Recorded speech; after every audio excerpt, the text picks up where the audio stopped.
Hello everyone. आज की class में बच्चों हम डिस्कशन करने वाले हैं इलेक्ट्रिक फ्लक्स के बारे में।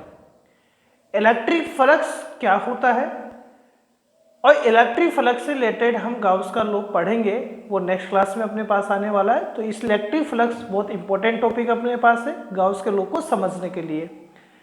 इलेक्ट्रिक फ्लक्स क्या होता है, तो देखो बच्चों ये एक सरफेस अपने पास है। देखो बच्चों सरफेस को आप कैसे माने, जैसे बच्चों यदि मैं इस तरीके से सरफेस यदि बनाता हूँ, कोई सरफेस यदि मैं बनाता हूँ किसी पर्टिकुलर एरिया के लिए बनाता हूँ, तो ये आप ही देखेंगे ये सरफेस कैसा हुआ। ये सरफेस अपने पास में इस तरीके से वर्टिकल हुआ है। यदि इस तरीके से सरफेस यदि बनाया जाए, कोई इस तरीके से कोई सरफेस बनाया जाए तो बच्चों कैसा हॉरिजॉन्टल सरफेस है। ऐसे ही एक सरफेस आप बना रखा है हमने, और उस सरफेस से यहाँ देखो हमने इलेक्ट्रिक फील्ड लाइंस, ये इलेक्ट्रिक फील्ड लाइंस यहाँ से पास करवा रखी है, इसके नॉर्मली इसके परपेंडिकुलर हमने पास करवा रखी है। तो इलेक्ट्रिक फ्लक्स क्या होता है, जितना ज्यादा यहाँ से इलेक्ट्रिक फील्ड लाइन पास होगा उनके नंबर को हम यहाँ इलेक्ट्रिक फ्लक्स बोलेंगे। यानी इलेक्ट्रिक फ्लक्स क्या होता है, किसी पर्टिकुलर एरिया से जितना इलेक्ट्रिक फील्ड लाइंस पास हो सकता है, क्रॉस होता है, उनके नंबर को हम क्या बोलते हैं, यहाँ इलेक्ट्रिक फ्लक्स बोलते हैं।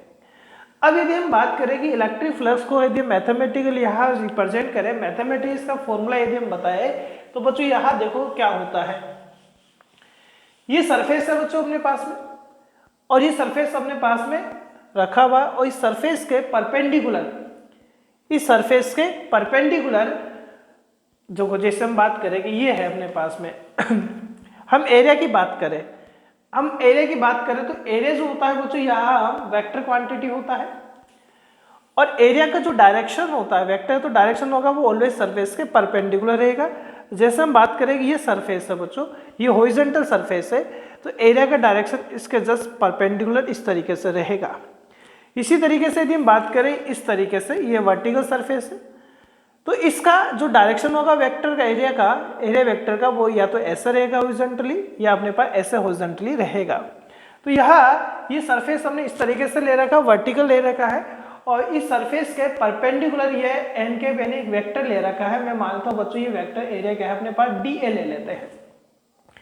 वेक्टर एरिया कितना है, डी है, और ये ई है। तो हम ये देख रहे हैं कि इलेक्ट्रिक फील्ड और डी ए के मिड में कितना एंगल बन रहा है बच्चों, थीटा एंगल बन रहा है।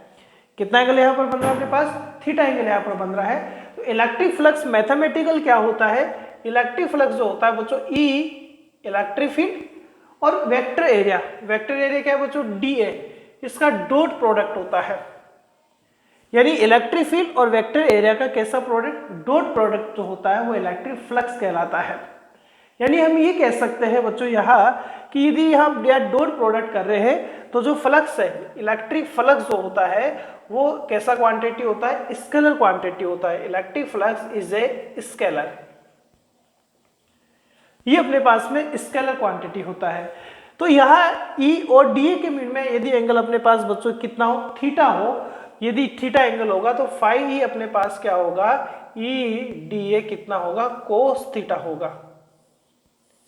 तो इलेक्ट्रिक फ्लक्स यहाँ क्या होता है, ई ए मतलब E into area into cos theta.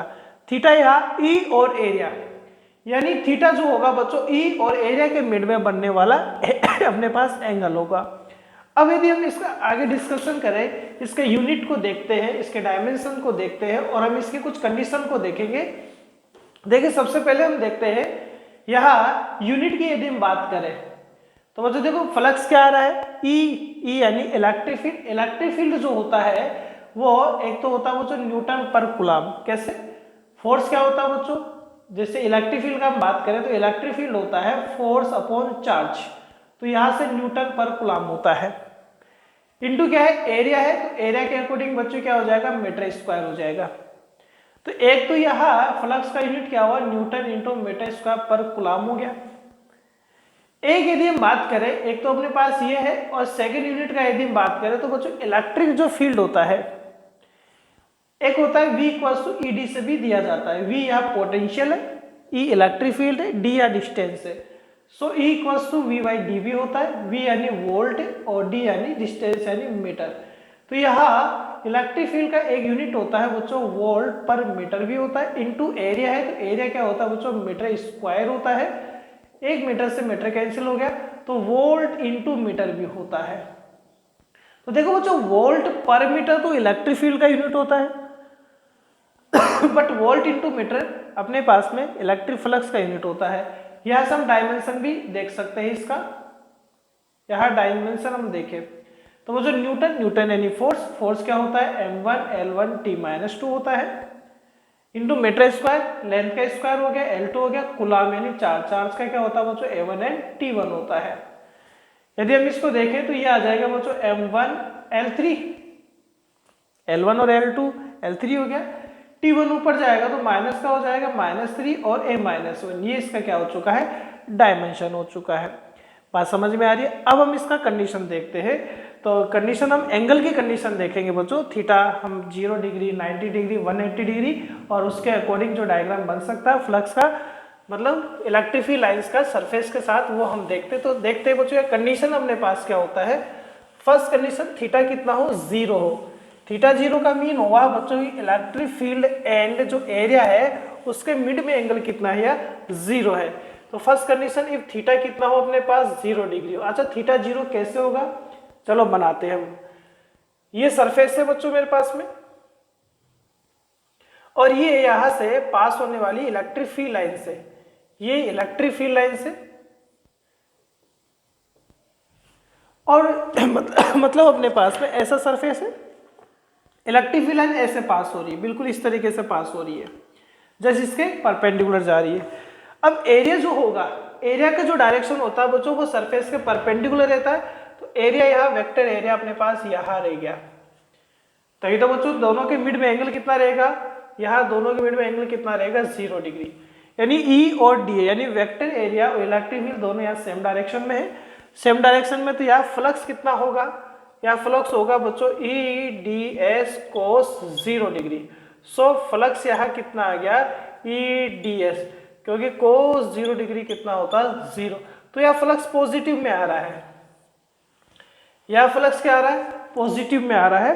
Positive flux क्या डिफाइन करता है, पॉजिटिव फ्लक्स ये बताता है बच्चों कि जो इलेक्ट्रिक फील्ड लाइंस है, जो इलेक्ट्रिक फील्ड लाइंस है वो आउटवर्ड है बच्चों।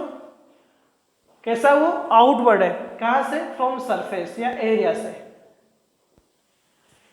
यानी पॉजिटिव फ्लक्स ये बताता है कि जो इलेक्ट्रिक फील्ड लाइंस है वो सरफेस से बाहर निकल रही है अपने पास में। ये बात आपको दिमाग में रखना है। सेकेंड कंडीशन यदि बात करें बच्चों, इफ थीटा इक्वल्स टू कितना हो, 180 डिग्री हो, थीटा 180 डिग्री हो, यह 0 का मतलब क्या हो गया, E और D एक दूसरे के पैरेलल रहेगा, सेम डायरेक्शन में रहेगा। 180 डिग्री का मीन क्या हुआ कि दोनों जस्ट एक दूसरे के अपोजिट डायरेक्शन में रहेंगे। जैसे ये सरफेस अपने पास है, ये सरफेस है, और ये इलेक्ट्रिक फील्ड लाइन से ऐसे पास करवा रहे हैं। अब हम यहाँ देख रहे हैं कि बच्चों ये इलेक्ट्रिक फील्ड लाइन जो है वो राइट डायरेक्शन में जा रहा है, ये इलेक्ट्रिक फील्ड लाइन से। यदि वेक्टर एरिया का डायरेक्शन बच्चों इसके जस्ट अपोजिट है, लेफ्ट डायरेक्शन में है, तो हम देखेंगे दोनों के मिड में यह एंगल थीटा कितना क्रिएट होना है, 180 बनना है। 180 बनेगा तो यह फ्लक्स क्या होगा, यहाँ -EDS कोस 180 डिग्री रहेगा, सॉरी माइनस तो बाद में आएगा, कोस 180 डिग्री -1 होता है तो -EDS आ गया। तो यह फ्लक्स नेगेटिव आ रहा है। तो नेगेटिव फ्लक्स का मीन क्या होता है बच्चों कि इलेक्ट्रिक फील्ड लाइंस कैसा है, इलेक्ट्रिक फील्ड लाइंस कैसा है बच्चों, यहाँ इनवर्ड अपने पास है, इनवर्ड्स अपने पास है, अंदर आ रहा है अपने पास में, इलेक्ट्रिक फील्ड लाइन यहाँ अंदर आ रहा है। नेगेटिव में ये माना जाता है कि इलेक्ट्रिक फील्ड लाइंस अंदर की साइड है, वही पॉजिटिव नेगेटिव इलेक्ट्रिक फील्ड की जैसे, जैसे पॉजिटिव चार्ज से इलेक्ट्रिक फील्ड लाइन बाहर होती है, नेगेटिव से अंदर होती है, वैसे हम फ्लक्स में भी इस चीज को बताते हैं।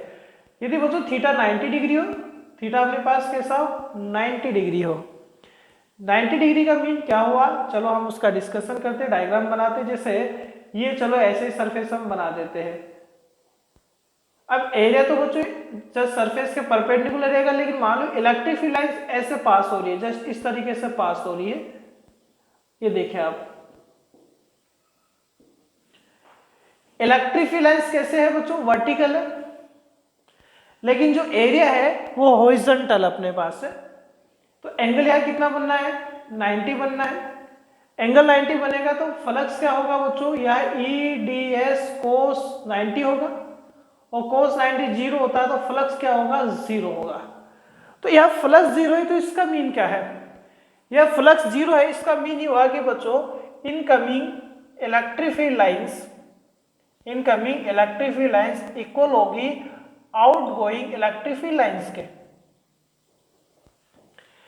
यानी यदि यह फ्लक्स जीरो है तो इसका मीन ये बिल्कुल भी नहीं है कि यह चार्ज जीरो है, इसका मीन ये है कि जितना इलेक्ट्रिक फील्ड लाइंस अंदर एंटर कर रहा है उतना ही इलेक्ट्रिक फील्ड लाइंस बाहर जा रहा है। तो ये बच्चों आज का टॉपिक था हमारे पास इलेक्ट्रिक फ्लक्स। नेक्स्ट क्लास में हम डिस्कशन करने वाले हैं गाउस के लॉ को। ठीक है, थैंक यू।